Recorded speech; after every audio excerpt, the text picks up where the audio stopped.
Kay with Initiative Tabletop, and we're going to be looking at something pretty cool today. Last year, we did a review slash preview of a prototype of a game that was on Kickstarter at the time called Maha Yodha. You might remember it. We'll put the link in the description, but we had cards that looked like this, real blocky. We gave it a pretty good review though based on the gameplay. The kind people at Leprechaun Games decided to send us a final copy of the game once it was all done, and we wanted to show you what it looked like, what it comes with, and a few changes that come with it. The game is going to come in a box that looks like this. This is the deluxe kit. Any that you purchase from the website are going to be the deluxe version.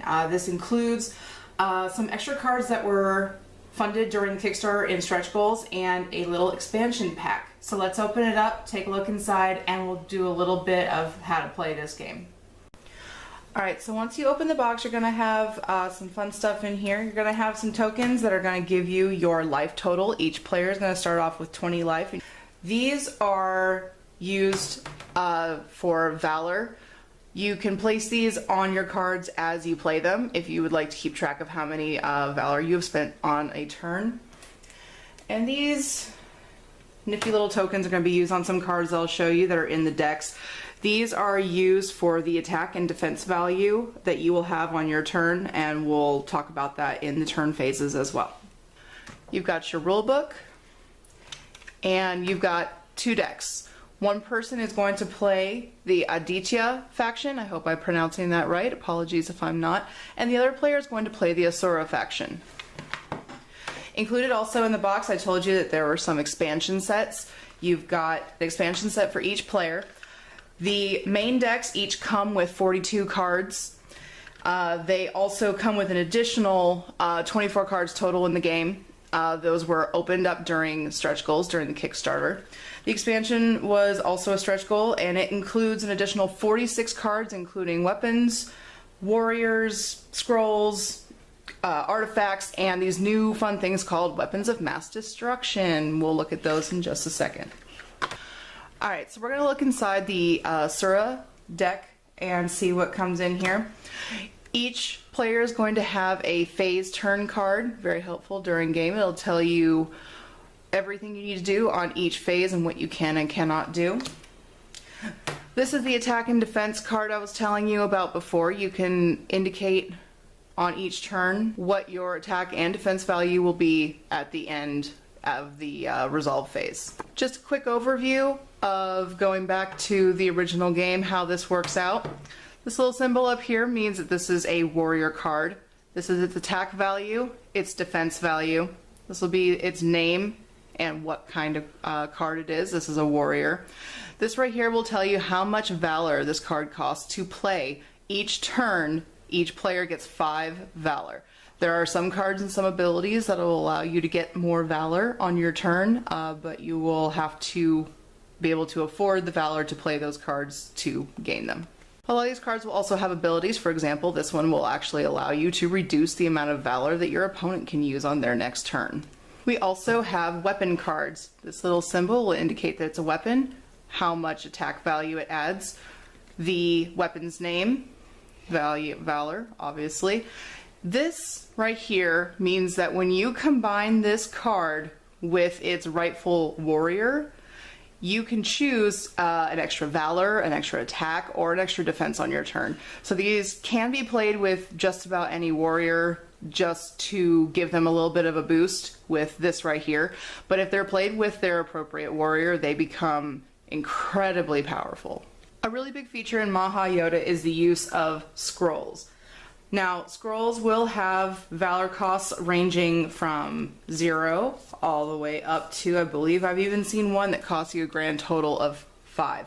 These ones will give you your abilities. Think of these as your instants and sorceries if you were to compare this game to Magic or what have you. I believe that these are really the bread and butter of the game of Maha Yodha, and you will notice there are a lot more scrolls in each deck than there are of anything else. A couple of new things that are in the decks now that were not in our prototype version that we want to share with you. Horizontally oriented card. These are new scroll cards. They are Maha Yodha scrolls. These can be combined with some weapon cards, and there are some of these weapon cards that you may only use with this scroll in combination, or you can play this just for a little boost. The other new thing in this set is the use of units. Units work similarly to weapons in the sense that when they are combined with a particular warrior, they can give you boons and just some extra power. However, these guys do not have to be played with a warrior. So they're mainly just going to add some defense on your turn. But for example, you have the wolf. When he's combined with Narakasura, you can get an additional valor attack or defense. So again, combining these units with their appropriate warriors and the weapons with the warriors will definitely give you an edge in the game. Now we're going to look at the contents of one of the little expansion packs. This is going to add some extra stuff to your deck, including some extra warrior cards, some new weapons, new scrolls, and the two new fun things about this is you have some cards that are called artifacts.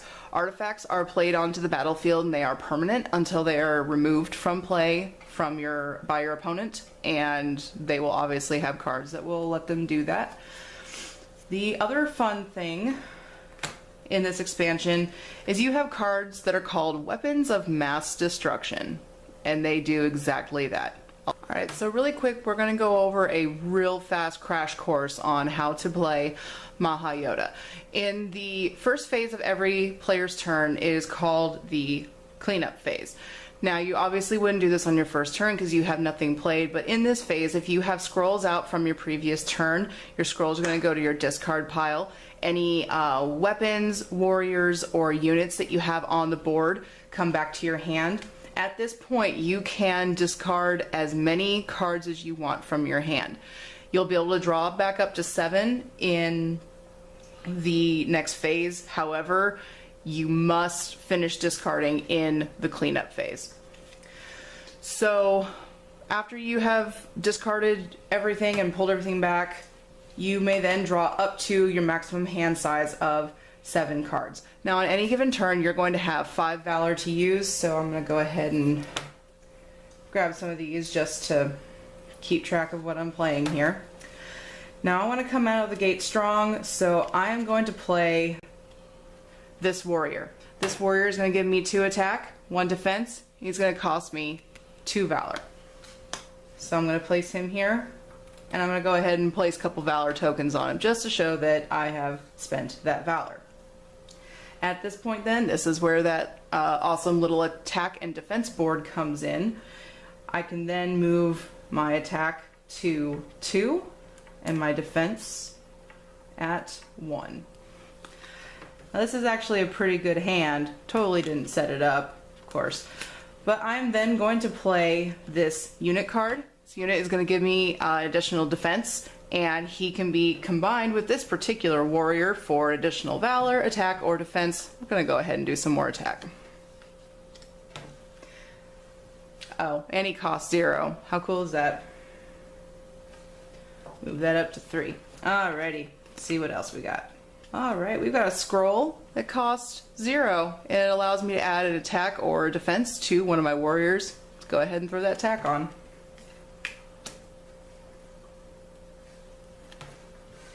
Still got 3 Valor left. We'll go ahead and play a scroll for 2 Valor. That gives me some extra life. Might as well. I would have had 20 life tokens over here, add a couple more. Would have spent those Valor over here. We're not going to spend anything else on this turn. So you would be then adding up your attack value and your defense value. You're going to take your attack value and it's going to go up against your opponent's current defense value. If your attack equals their defense, nothing happens. If your attack is greater than their defense, the difference spills over to your opponent's player's life total. So if I have 4 attack and you have 2 defense, you're going to lose 2 life. Now, retroactively, if it was the opposite way around, let's say that I had 2 attack and you had 4 defense, My 2 attack is going to go through, but the excess is going to come back retroactively and hit me. So then I would then lose 2 life. At this point, your opponent would then take their turn, and when it comes back to you, you would take these scrolls that we played. They would go into a discard pile until you need to refill your deck. Your warriors and your unit cards will come back to your hand. Then you can discard down and draw back up as allowed. Gameplay continues until one player is brought down to 0 life. So there you have it. There is Leprechaun Games' final version of Maha Yodha, the deluxe edition. You can go to their website and you can purchase this for $25. It's a really good game and it's really not that expensive. If you are looking for a really fun 2-player game that doesn't take up a lot of time, I would recommend you check this out. Thank you very much again to Leprechaun Games for sending us a final copy of Maha Yodha. It is a beautiful game, and one of you lucky viewers is going to be able to win a copy of Maha Yodha. They sent us an extra one, and we are really excited that one of you is going to be able to experience this firsthand. So be watching out for that next week on Initiative Tabletop, and until next time, happy gaming.